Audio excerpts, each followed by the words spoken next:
जम्बू और काला सूरज। लेखक वेद प्रकाश शर्मा। चित्रांकन भारत मकवाना। संपादन प्रमिला जैन। 19 जून की तपती दोपहर। ओह, बला की गर्मी पड़ रही है। सड़ी धूप से बचने के लिए जल्दी से जल्दी घर पहुंचूं। अचानक आकाश में कुछ होने लगा और देखते ही देखते चारों तरफ घुप अंधकार छा गया। अरे, यह क्या हुआ? एकाएक इतना अंधेरा? अंधेरा कैसे हो गया भाई? रात हो गई। और जो लोगों ने सोचा नहीं था वो हुआ। तारे निकल आए। कमाल हो गया। दिन में तारे। कहीं कोई मुसीबत तो नहीं आने वाली है? सूरज काला हो गया है। जरूर प्ले होने वाली है। लगता है हम पापियों का अंत आ गया है। अनिष्ट की आशंका से बाजार में भगदड़ मच गई। भागो, प्रलय आने वाली है। सूरज काला हो गया है, देखो। जान बचाओ। और मिनटों में सड़क पर कर्फ्यू सा छा गया। उधर जम्पू बंटी के साथ एक सर्कस शो में था। वाह जम्बू, क्या तुम हाथी उठा सकते हो? हाँ, एक्स्ट्रा सुपर पावर का इस्तेमाल करके। तभी शो को बीच में ही रोक दिया गया और एक अनाउंसमेंट हुई। कृपया एक ज़रूरी ऐलान सुनिए। शो ख़त्म किया जा रहा है। आप लोग जल्दी से जल्दी अपने घरों में पहुंचें। शायद कोई भयानक खतरा विश्व पर मंडरा रहा है। सूरज काला हो गया है। दिन में तारे निकल आए हैं। जल्दी कीजिए, पंडाल खाली कर दीजिए। जम्बू और बंटी ये सुनकर चौंक पड़े थे और सूचना सुनते ही पंडाल में आपाधापी मच गई। सूरज काला हो गया? कैसे? न जाने कौन सी मुसीबत टूट पड़ी है। हटो, मुझे पहले जाने दो। सर्कस के दरवाजे में बाहर निकलने के लिए बिल्कुल शोर मच गया था। भीड़ इकट्ठा हो गई थी। जल्दी करो, पंडाल खाली कर दो। घर पहुंचो। न जाने कैसे संकट है। भागो, निकलो। पहले मुझे जाने दो बाहर। बंटी और जम्बू भी ये सब देख रहे थे। ये सब क्या हो रहा है जम्बू? सूरज काला कैसे हो सकता है? मेरी तो कुछ समझ में नहीं आ रहा, लेकिन कोई गड़बड़ जरूर हो गई है। आओ मेरे साथ। और बंटी और जम्बू जैसे ही बाहर निकले, बाहर निकलते ही दोनों उछल पड़े। अंधेरा, तारे, ये कैसा करिश्मा है? तभी जम्बू का ट्रांसमीटर सिग्नल देने लगा। ओह, चीफ सक्सेना साहब मुझसे बात करना चाहते हैं। हेलो, मैं जम्बू बोल रहा हूँ सक्सेना साहब। ओ जम्बू, भारत ही नहीं शायद पूरे विश्व पर मंडराता खतरा तुम देख ही रहे हो। तुम तुरंत हेडक्वार्टर पहुंचो। ओवर। मैं पहुंचता हूँ। Over and all. इस समय यहाँ किसी टैक्सी के मिलने की आशा करना बेवकूफ़ी होगी। फिर हम चीफ तक कैसे पहुंचेंगे? तभी जम्बू के जूतों के अगले भाग में दो पत्तियां उभर आईं और बंटी को शूज़ पर लेकर वो पत्तियां बिल्कुल जम्बू स्केटिंग कर रहा था। कैसा लग रहा है बंटी? वाह। चारों तरफ कर्फ्यू सा वातावरण है जम्बू। जान सबको प्यारी होती है बंटी, जबकि सब जानते हैं मौत एक दिन सभी को आनी है। शीघ्र ही बंटी और जम्बू सक्सेना साहब के पास पहुंच चुके थे। सक्सेना साहब। ओ जम्बू, बंटी, मैं तुम्हारा ही इंतजार कर रहा था। इसे सुनो, कहकर सक्सेना साहब ने एक रिकॉर्डिंग चालू कर दी। विश्व के सभी देशों को गुलगुल पाशा का नमस्कार। तपते सूरज को काला करने का यह अद्भुत करिश्मा मैंने किया है। हा हा हा हा हा हा हा। सारी दुनिया के देश सुन लें। एक सप्ताह के अंदर उनके देश की संसदों के ऊपर सफ़ेद झंडे लहराने चाहिए। यह झंडे मेरे विश्व सम्राट होने का प्रतीक होंगे। और अगर एक देश ने भी ऐसा करने से इनकार किया तो मैं सूरज को उदय नहीं होने दूंगा। और अगर सूरज उदय न हुआ तो धरती पर तबाही मच जाएगी। पेड़ पौधे सूख जाएंगे। तापमान कम हो जाएगा, जिससे धरती पर भयानक ठंड पड़ेगी। हा हा हा हा हा। अब मैं आपसे विदा लेता हूँ।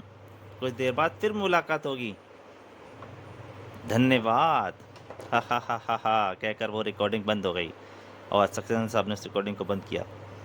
जम्बू, गुलगुल पाशा की इस बात को नज़रअंदाज नहीं किया जा सकता कि अगर सूरज उदय नहीं हुआ तो धरती पर कैसी प्रलय मचेगी। सक्सेना साहब, आप फिक्र मत कीजिए, जम्बू इस गुलगुल पाशा की गुलगुली करके उसका बताशा अवश्य फोड़ेगा। लेकिन जम्बू, गुलगुल पाशा ने ये मैसेज कहाँ से और कैसे भेजा होगा? ये मैसेज रेडियो पर किसी अज्ञात ट्रांसमीटर द्वारा बार बार कास्ट किया जा रहा है, किंतु अभी तक उस अज्ञात ट्रांसमीटर को पकड़ा नहीं जा सका है। यानी कि हमारे वैज्ञानिकों द्वारा उस अज्ञात ट्रांसमीटर की खोज आरंभ की जा चुकी है। हाँ, तभी विश्व के देशों को गुलगुल पाशा का वही मैसेज फिर से शुरू हो गया था। मैसेज फिर रेडियो पर आ रहा है जम्बू। ओह! और जम्बू ने दौड़ लगा दी। मैं अभी आया। जम्बू!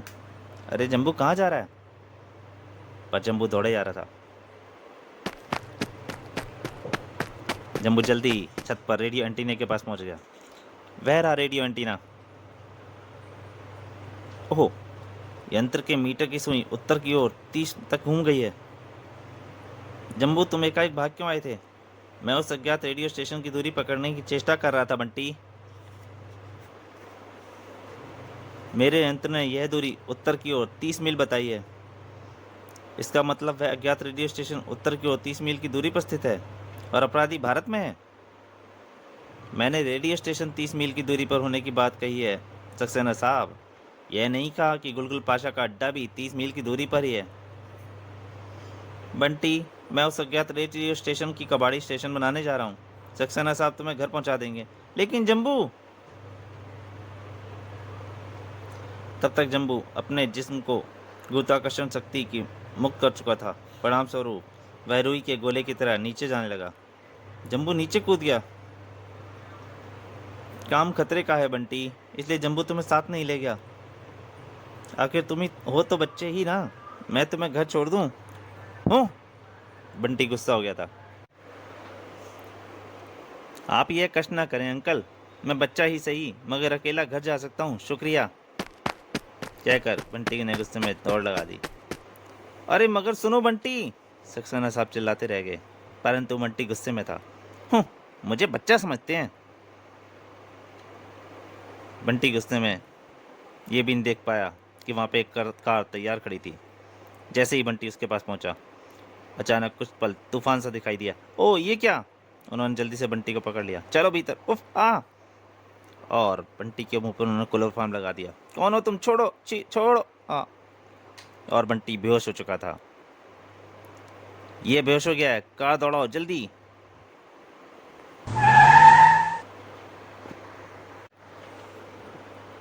उधर जम्बू उत्तर में 30 मील की दूरी तय करने के बाद एक आलीशान बस्ती में खड़ा हुआ था। इन्हीं इमारतों में से ही कहीं वह रेडियो स्टेशन पर काम कर रहा है। लेकिन इन सैकड़ों इमारतों में मैं उस इमारत को कैसे खोजूंगा जहाँ से मैसेज प्रसारित किया जा रहा है? अचानक जम्बू उछल पड़ा। अरे यंत्र की सुई हरकत कर रही है। इसका मतलब मैसेज फिर से ब्रॉडकास्ट किया जा रहा है। और जल्दी ही जम्बू वहाँ पहुँच गया था। इमारत की वह अंतिम मंजिल। मिल गया वह अज्ञात रेडियो स्टेशन जहाँ से मैसेज प्रसारित किया जा रहा है। गुलगुल पाशा, अब मैं तुझे जल्दी ही बुलबुले की तरफ फोड़ डालूंगा। जम्बू इस इमारत की तरफ बढ़ा, परंतु तभी ठहरो जम्बू, वहीं रुक जाओ। और एक टीवी पर एक दृश्य प्रसारित हुआ। उसमें बंटी बंधा पड़ा था। इमारत में घुसने से पहले जरा जान पहचान लो कि ये कौन है। बंटी! बहुत ठीक पहचाना। अगर तुमने इमारत के भीतर घुसने की चेष्टा की तो बंटी की लाश तो तुम्हें देखनी ही पड़ेगी। जम्बू जम्बू, तुम मेरी परवाह मत करो, इस इमारत को धज्जियां उड़ा दो, इन्हें छोड़ना मत। जम्बू! पर बंटी इतना ही बोल पाया था, तभी एक गार्ड ने उसे पीछे से वार किया। बकवास बंद कर छोकरे, रामजादे, बंटी को कुछ मत कह। जम्बू गुस्से से चिल्ला उठा।